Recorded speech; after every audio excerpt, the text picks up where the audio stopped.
Hello, my name is Geogen and welcome back to Armoured Warfare. Today I'm going through a review of the Leopard 2A6, telling you all of its strengths and weaknesses and accompanied by some great gameplay that I had quite recently.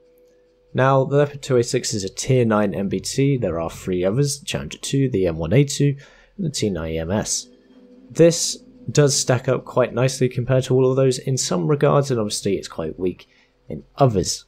That's what makes this game fun, because if you had all the vehicles having similar stats, it's going to be very, very boring. But damage of 579 on average with the fully upgraded armor piercing and 606mm of penetration. Very good, but not the best in class. It is better than that of the M1A2 and the Challenger 2, especially the Challenger 2 with its measly 518 penetration. And the 592mm on the M1A2, but the M1A2 is not lagging that far behind compared to the 2A6. T9EMS on the other hand, 813mm, wow, 813 damage on average and 657mm of penetration. This gun on this vehicle is very, very good indeed in terms of the raw damage and penetration numbers. Damage per minute, 5001, better than the Challenger 2 and 1A2, but these two vehicles aren't fully retrofitted, so it's quite unfair to compare them. T90, on the other hand, closer to 6900 DPM, even though it has a slightly longer reload time, but it's because of this incredible damage output. 2770 hit points. Not best in class, better than a T9EMS. Challenger 2 takes that crown, however, so you're not the most durable tier 9, but you're not that bad. The mobility, on the other hand, is best in class, which you would probably expect after playing the Leopard 2A5 and other Leopards. Leopard tanks are very quick in this game, and they can be in one position 1 minute and another the next. That's what makes them quite reliable and flexible. But this one has 75 km an hour top speed with 5.36 second acceleration time up to 32 km an hour. T9EMS is only 3 km an hour slower, however, but it does have a longer acceleration time. Challenger 2 very slow in comparison, and the M1A2 is still not bad, but it is much slower in comparison to the 2A6. 400 meters view range, very nice. Same as the Challenger 2, better than the M1A2, and much better than the T9EMS, which only has 350 meters. Camouflage I'm not going to talk about because it's an MBT, doesn't matter. You are usually at the front lines anyway, but it isn't hugely that bad. Hugely that bad? It isn't that bad overall. But again, like I said, it's not really a factor that people worry about when playing MBTs. Counter depression of minus 10 degrees is good. Same as Challenger 2, better than the M1A2 and T9EMS, which only has minus 6. Over the back it's only minus 1, however, but it is better than the M1A2 and the Challenger 2, but the T9EMS has minus 3. But you don't buy a tank for good rear gun depression, it's just a bonus if it has good rear gun depression. 0.10 accuracy, with 226 aim time and 40 degrees almost turret traverse, degrees per second. The accuracy is good, it's better than the T9EMS, slightly worse than the Challenger 2, but if we look at an M1A2, the M1A2, even without retrofits, has really good accuracy of 0.07 and a respectable aim time of 2.5, but it is the worst aim time at the moment compared to the T9EMS, 2.47 seconds, and the Challenger 2 with 2.38. So you do have the best aim time with my setup, crew, and their skills. So you can get the accuracy better because I haven't got a tier 4 crew yet with an associated skill. So I would imagine the accuracy could probably go down to about 0.08, maybe if you use premium consumables 0.067, depends really. But your accuracy is much better than that of the 2A5, so if you've been playing through the 2A5 and you've realised your aim time is closer to 3 seconds minus 2.82, then you'll be pleased to know that you can retrofit it in order to improve it down to a respectable 2.26. Armour wise, The Leopard has a very similar layout compared to the 2A5. It is basically a modernized 2A5, this vehicle. It has 813mm of effective frontal hull armor with 949 on the front of the turret. You do have composite armor on both hull and turret with a 2x modifier and 1.3x modifier for shape charge and APHE respectively. The shape charge, you can see the numbers here. Most people don't fire shape charge at you unless they're firing a ATGM rocket at you. The ATGMs can penetrate your side armor very easily and your rear armor. They will have more trouble against the front of your turret, but possibly may find somewhere to penetrate the front of your hull. Most people will fire AP at you though, and it is very unlikely that you'll be hit with normal heat rounds from the front, but be aware that your side and rear could be penetrated with normal conventional heat. That's enough of the armor. Other stats and things that we need to go through. Freya as a commander or Carlos, and we could also, well, you could experiment with either. I wouldn't recommend any other commander as they are not that good at MBT roles. But those are my skills for Freya. We have good MBTs. Good for MBTs. Crew skills, I only have one skill at the moment. My second skill I'll talk about in a moment, but I have better aim time, better accuracy on the move, and rapid fire, better rate of fire, or reload time, and DPM. So as a second skill for my driver, I might have battering ram, as your traverse speed is quite good. You may want off-road driving to get even better acceleration, although you already have very good acceleration already. As I already have the aim time skill, I would get marksman to improve the accuracy to around 0.08, which will be good for longer ranges. The rate of fire could be accompanied with the explosive shells, improved module damage. Preparation I rarely use because I usually just fire a lot of AP. You can fire HE, maybe switch to that and it might help you in some situations, but generally explosive shells. And secured ammo if you want to improve your ammo rack, but I've never really had that much of a problem with the ammo rack. I don't think I've even been ammo racked in this thing. It might happen randomly, but it isn't a huge problem. The ammo, I have predominantly AP, 34 rounds, 4 rounds of high explosive, and 10 ATGMs, no heat because it isn't that good at this tier. It does have nice damage, obviously, but the penetration is a bit lacking. You could fire a couple, maybe, but generally when you're in tier 9 games or even tier 10 games, you don't want to be firing heat. Consumables, standard. Repair kit, first aid kit, fire extinguisher, could replace the premium ones, automatic fire extinguisher especially could be useful, but you don't really get set on fire that much in this. It has happened a couple of times obviously, and if you're a PvE player, high tier field maintenance kit or field rebuild kit, up to you. One costs a lot more than the other, and it depends how comfortable you are with this vehicle.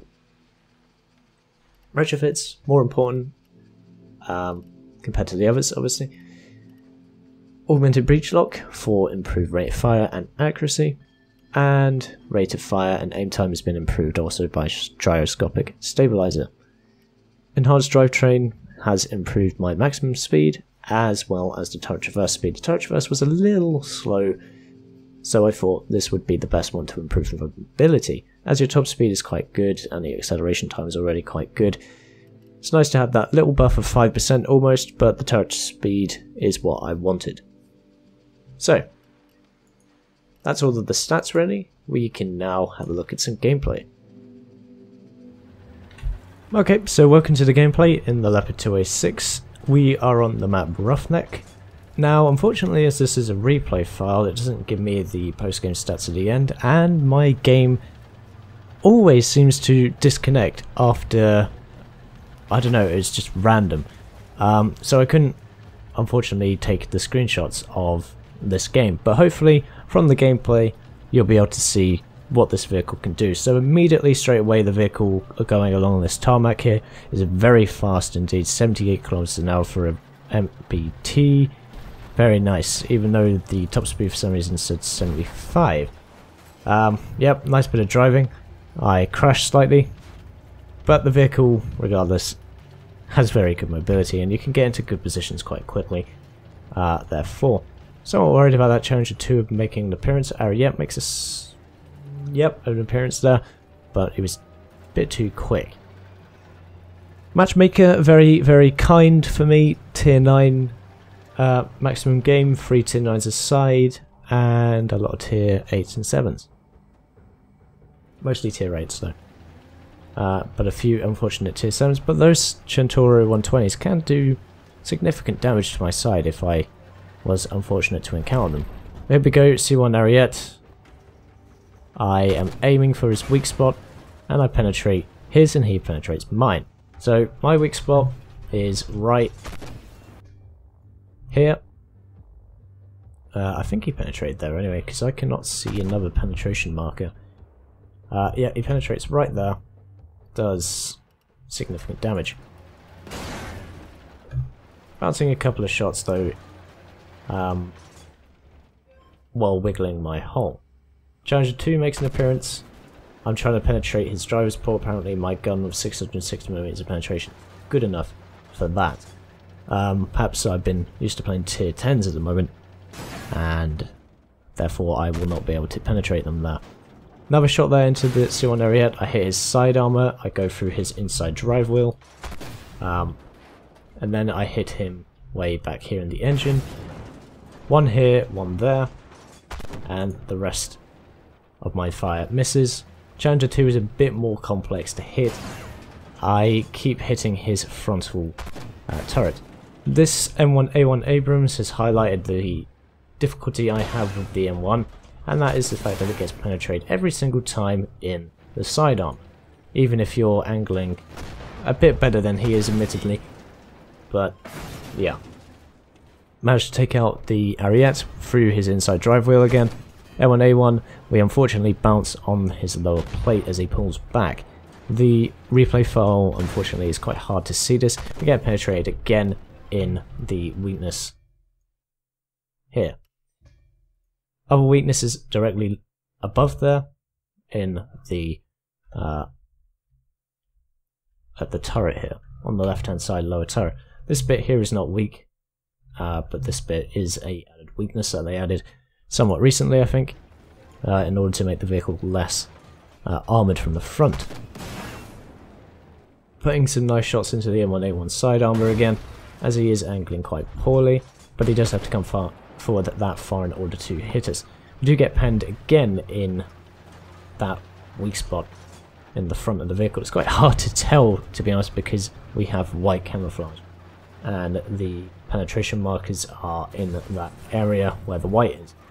But I assure you that's where I'm being penetrated. So I have enough of that, and I decide to try and flank around. I'm worried about the other 2A6 over there, who's buffed his hit points to 3029. Obviously he has worse gun handling, therefore. I get spotted from something over there. He takes a shot at me, but at long range he's very unlikely to penetrate anywhere on this very nicely angled front plate.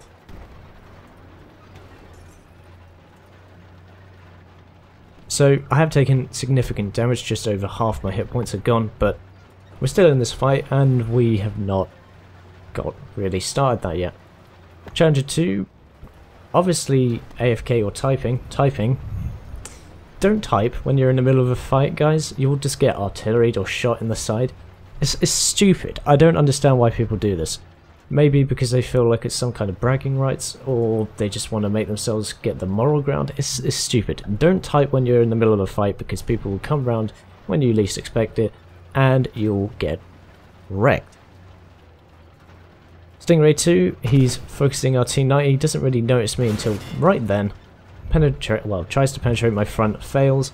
Reload in 7 seconds, remember, and he goes down before he can get out of there. Leopard 2A6 takes out our T90, who is either stuck or typing. Now, this shows a good thing that I try and do with the Leopard 2A6. Obviously, we're both the same vehicle. He has probably the fully upgraded ammo, and he's on the majority of his hit points. So, right now I'm angling quite poorly, but I'm not sure why I bounced there. I don't actually remember doing that. The replay is not quite right, but what I'm doing here is I'm trying to hide my weakness by pointing the gun down with a good gun depression. So there's two weaknesses, as I said. It's the viewport here where the driver is, and additionally where this lower part of the left hand side of the turret is. So every time I fire, I try and hide that weakness by covering it with my gun. And by doing that, I expose only this bit of the armor, which he's trying to penetrate, but this is still very strong. And additionally, I hide this weakness here. So I won't pull the camera away too much, and I'll let you see what I do. So he bounces off the top of our armor. We penetrate his weakness, which he isn't really trying to hide that well. And I keep ramming him, trying to put him off. Just keep wiggling the turret, keep wiggling the hole, and you will likely save your weaknesses. Ram him for about 60 damage there. I don't pay attention for some reason when I turn the turret. I don't remember doing that. And I ram into him for the remaining 80 hit points. What I did there at the end was a bit stupid by turning my turret, as it gave him an easy shot into the side here, if he took that shot, which again is very hard to see.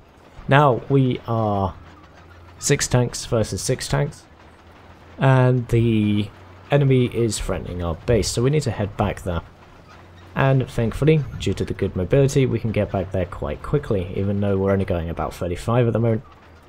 We see the crab and an XM8 up there, but they're behind some cover. We can't actually take them down just yet, so we need to get moving and try not to crash. There we go, on any scenery. Remove some of our cover. We are spotted at the moment, so I don't really want to push that way just yet. And you see the crab tries to hit us.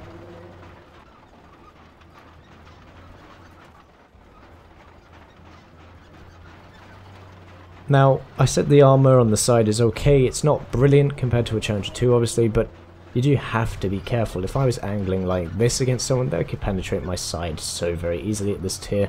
Even the tier 7s could. Side scraping in this game is a little bit more complex compared to that of World of Tanks, obviously.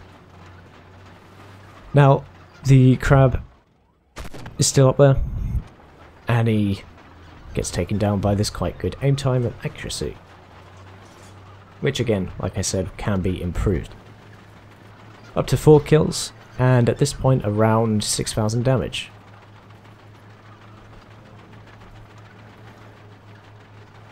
We need to help this XM8 out, who gets hit by the T-80 and also team damaged by the artillery, it would seem. We try and hit the side of the T-80's turret, but he manages to turn it just in time. He takes out the Centaur 120, and we keep creeping forward and hit him in the side of the hull. He's angling poorly, obviously, and the side of a T-80 is exceptionally weak, especially to 606mm penetration. So, 3 enemies remain: a Leopard 2, M1128 MGS, and a Ramka 99. Now, we have control over the eastern side of the map, and they have control of the western side of the map, so we need to head together, as we are on low hit points. So I'm going to follow this XM8. Well, eventually. I decide to go through the river first to meet up with Centaur 120, but we will go to them eventually. And the M128 on our team takes out their Leopard 2.